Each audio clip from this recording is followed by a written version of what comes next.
ব্লগের প্রথমেই বলে দিই, শেষটা কিন্তু মিস করবে না। আমরা এখানে সকাল সকাল রেডি হয়ে বেরিয়ে পড়লাম জলসার উদ্দেশ্যে। খুব মেঘ করেছিল, তার মাঝে আমরা বেরিয়ে পড়লাম।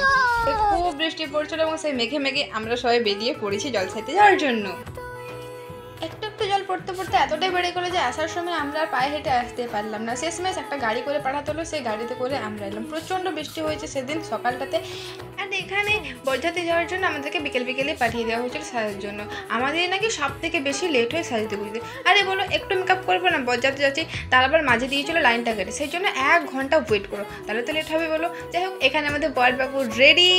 কিছু রিচুয়ালস করার পরেই আমাদের গাড়ি বেরিয়ে গেছে কাকিমার উদ্দেশ্যে।